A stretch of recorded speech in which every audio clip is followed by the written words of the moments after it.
رحم اللہ من قرأ الفاتحہ۔ بسم اللہ الرحمن الرحیم الحمد للہ رب العالمین الرحمن الرحیم مالک یوم الدین اهدنا الصراط المستقیم صراط الذین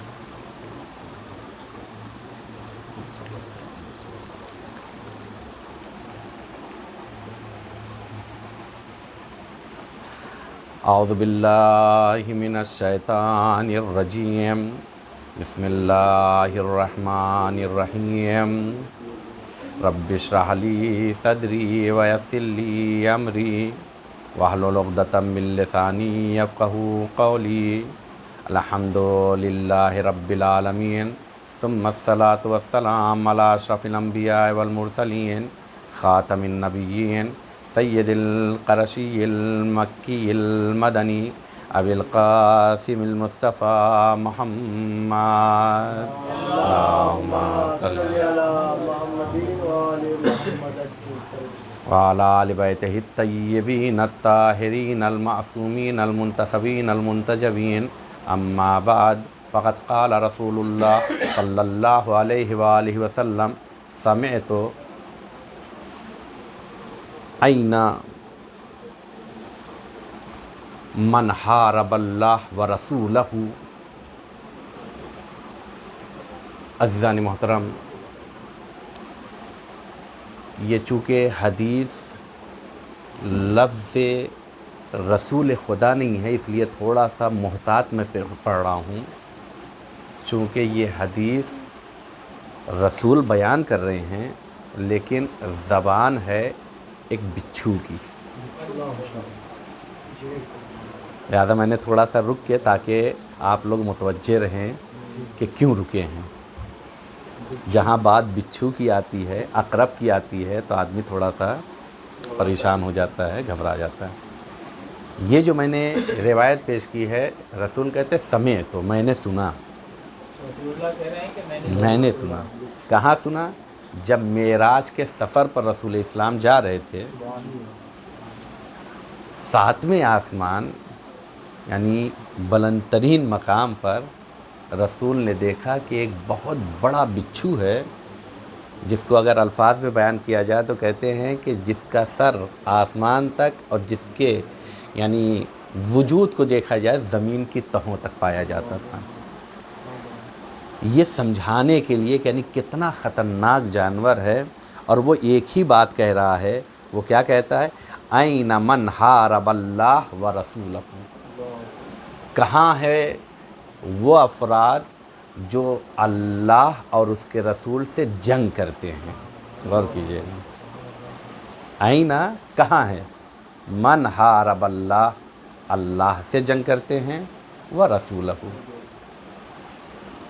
تو سوال یہ ہے کہ وہ کون سے افراد ہیں جو اللہ اور اس کے رسول سے جنگ کرتے ہیں؟ یہ ان کی تلاش میں ہے۔ جبرائیل چونکہ رسول کے ساتھ سفر معراج پر تھے یا نہیں تھے، جبرائیل آگے بڑھے اور پوچھا کہ وہ کون لوگ ہیں جو اللہ اور اس کے رسول سے جنگ کرتے ہیں؟ تو اب اس نے کہا 5 گروہ ہیں جن کی میں تلاش میں ہوں، جو اللہ اور رسول سے کیا کرتے ہیں؟ جنگ کرتے ہیں۔ پہلا، وہ خود کہتا ہے، جبرائیل نے جب سوال کیا، اول تارک الصلاۃ، پہلا گروہ وہ ہے جو لوگ نماز کو کیا کرتے ہیں؟ ترک کرتے ہیں۔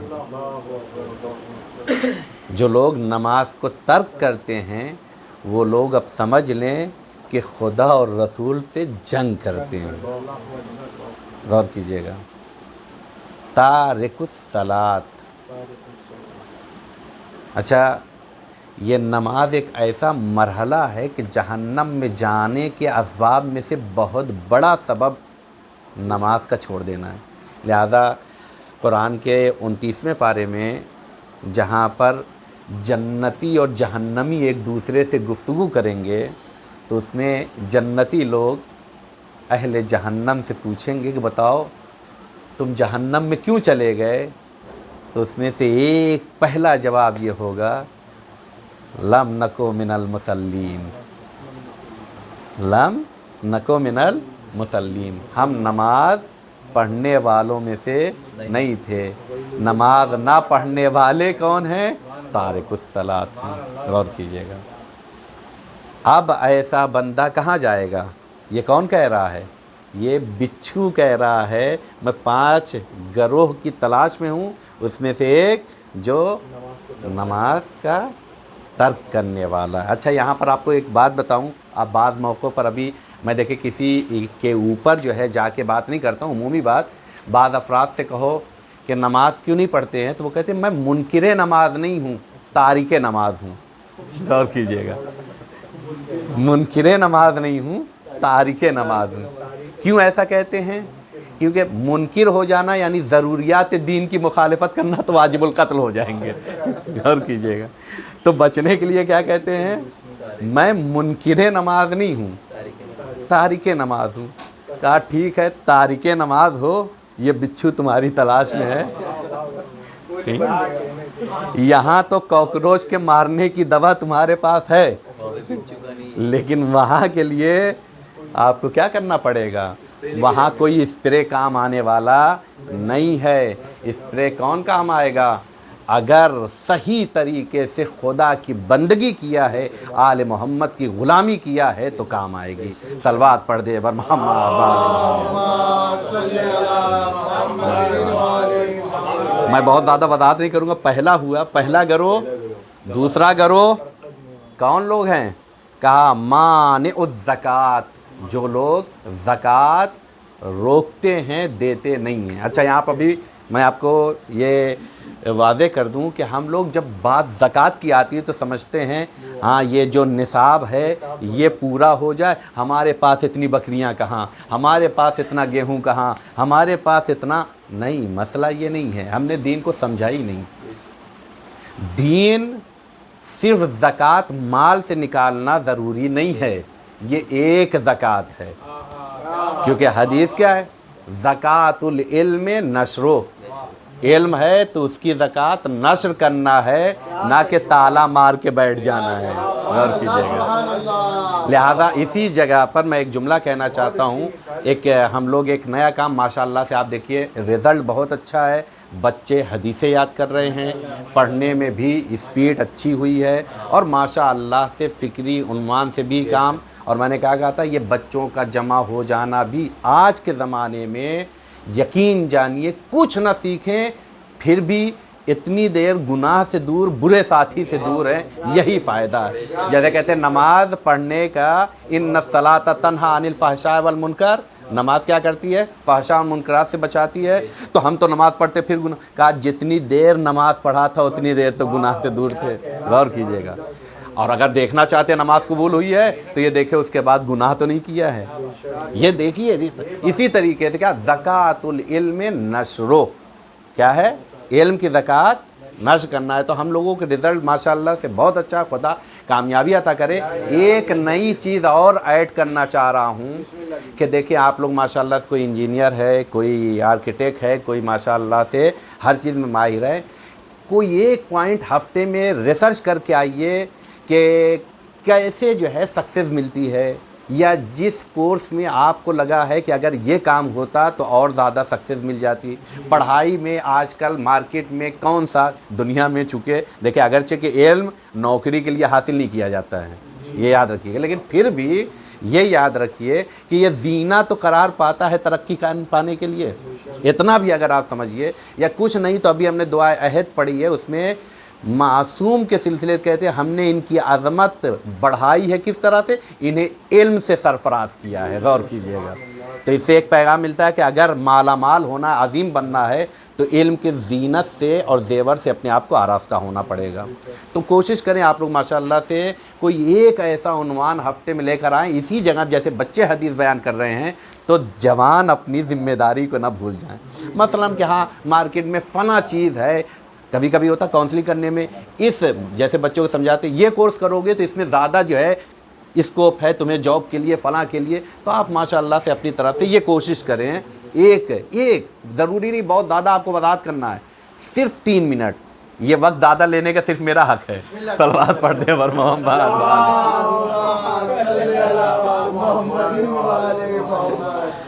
یہ 2 بات ہوئی ہے۔ تیسرا پوائنٹ ہے آکل الربا،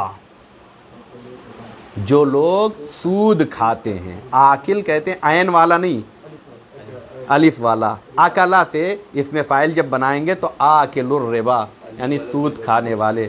بعض لوگوں کا اچھا یہ پوری طریقے سے بزنس بنا رکھا ہے، پورا پیسہ جمع کرنے کے بعد محنت کون کرے گا؟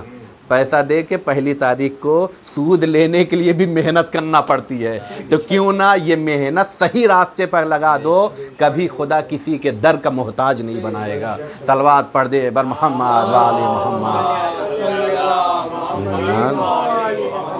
3 پوائنٹ ہوا، چوتھا پوائنٹ چونکہ وقت ہو گیا، یہ بچھو کہتا ہے کہ میں تلاش میں ہوں کہاں ہے وہ لوگ کہ جو خدا اور رسول سے جنگ کر رہے ہیں۔ چوتھا گروہ کون ہے؟ شارب الخمر۔ کیا ہے؟ صحیح ہے، شارب الخمر۔ یہ کیا ہے؟ اچھا دیکھیے، بعض لوگ سمجھتے ہیں صرف بوتل لے کے یہی الشارب بالشارب کالشارب، حدیث ہے الشارب، بعض لوگ کہتے ہیں مقولہ ہے بالشارب کالشارب۔ یہ اس لیے بھی کہا ہے کبھی کبھی الفاظ کا صحیح معنی کس طرح، الشارب یعنی پینے والا، عربی میں کہتے ہیں شارب یعنی پینے، بالشارب شارب کہتے ہیں مونچھ کو، الشارب بالشارب کالشارب، کس کی طریقے سے؟ شراب پینے والے کی طریقے سے ہے۔ پہلا معنی پینے والا یعنی جو پانی پیتے ہیں اس کو بھی کہتے ہیں، اسی لیے کہتے ہیں شرب تو میں نے پیا، الشارب جو پانی پیے اس طرح سے پیے کہ اس کی مونچھ اتنی بڑی ہو کہ جو پانی میں کیا ہو رہی ہو۔ یہ کیوں؟ اس لیے کہ اللہ اور اسلام بیماریوں سے بچانا، کہتے ہیں اللہ نے یہ مونچھ رکھی ہے کہ انسان کے وجود سے یہ سانسیں جو نکلتی بہت سے بیکٹیریاز آتے ہیں جو انسان کے بدن میں نہ چلے جائیں، پھر اسی میں جب پھنسے رہتے، جب پانی پیے گا انسان تو یاد رکھیے تو پھر وہ بیکٹیریا، تو اللہ یہاں پر حفاظت کرنا چاہتا ہے، الشارب بالشارب کالشارب۔ تو یاد رکھیے گا شارب سے، اب یہاں پر شارب کون سا ہے؟ ایک شارب خمر ہے۔ اسی طریقے سے ہر اس عنوان سے جس سے اسلام نے روکا ہے اس سے اپنے آپ کو کیا کرے؟ بچائیں، تاکہ صحیح طریقے سے ہم دین اسلام پر زندگی گزار سکیں۔ اگر ایسا نہیں کیا ہے تو پھر خطرناک دشمن ہمارے تلاش میں ہے۔ بات کو تمام کیا۔ پانچواں گروہ جس کی تلاش میں این من حارب اللہ ورسولہ، کہتا ہے قوم یحدثون یا یحدثون فی المسجد، وہ لوگ ہیں جو مسجد میں آتے تو ہیں لیکن باتیں کرتے ہیں کس کے بارے میں؟ فی المسجد حدیث الدنیا، آنے کے بعد کہتے ہیں ہاں تمہارا شیئر کتنا ہوا، غور کیجئے گا، تم نے کہاں لگایا، اچھا بتاؤ کون سا کاروبار؟ نہیں، مسجد میں آئے ہیں خدا کے لیے تو باتیں خدا کی ہونا چاہیے، یا علمی مسائل کو کیا کرتے ہوئے؟ حل کرتے ہوئے۔ یہ سب چیزیں تو راستہ چلتے بھی ہو جائیں گی۔ لہذا آج دیکھیے آپ، راستہ چلتے آدمی پیسہ کما رہا ہے شیئر مارکیٹ میں، اس کی مخالفت نہیں کر رہا ہوں، لیکن یہ تو نہیں ہونا چاہیے۔ جہاں پر خدا یاد رہنا چاہیے وہاں پر بھی دنیا اگر رہے گی تو پھر یاد رکھیے گا ہم دنیا ہی میں غرق ہو کے رہ جائیں گے، اور جو دنیا میں غرق ہو جاتا ہے تو یاد رکھیے پھر حجت خدا بھی نظر نہیں آتا ہے۔ لہذا آپ دیکھیں امام نے سوال کیا کہ کیوں تم مجھے قتل کرنا چاہتے ہو، کیوں تم پر ہماری باتوں کا اثر نہیں ہوتا ہے؟ کہا انہوں نے دنیا، اس میں بھی مال حرام ان کے شکم میں بھرے ہوئے تھے، لہذا حجت وقت کی باتوں کا اثر نہیں ہو رہا تھا۔ ہاں عزاداران مظلوم کربلا، یہ دنیا ہی تو تھی کہ عمر سعد شہر رے کی محبت میں حجت خدا کے مقابلے میں آ جاتا ہے، اور کہتا کیا ہے؟ پہلا تیر چلا کے کہتا ہے کہ گواہی دینا حسین کے خیمے پر تیر چلانے والوں میں سب سے پہلے میں نے جنگ کا آغاز کیا۔ عزاداران مظلوم کربلا، وہ موقع بھی آیا کہ امام سجاد کے پاس امام حسین آئے، وصیتیں کی، اسرار امامت کو حوالے کیا، اور ایک آواز آئی الا قد قتل الحسین بعرض کربلا، جناب جناب زینب سے رہا نہ گیا، گھبرا کر سید سجاد کے پاس آئی، بیٹا منظر عجیب ہے، سیاہ آندھیاں چل رہی ہے۔ سید سجاد نے کہا پھوپھی اماں ذرا خیمے کا پردہ ہٹائیے۔ پردہ ہٹایا، کیا دیکھا؟ ایک فقرہ کا السلام علیک یا ابا عبداللہ۔ بیٹا خیر؟ پھوپھی اماں دیکھا نہیں، وہ دیکھیے بابا کا سر نوکے نیزہ پر نظر آ رہا، میں یتیم ہو گیا، آپ بن بھائی کی ہو گئے۔ سيعلم الذين ظلموا أي منقلب ينقلبون ألا لعنة الله على القوم الظالمين.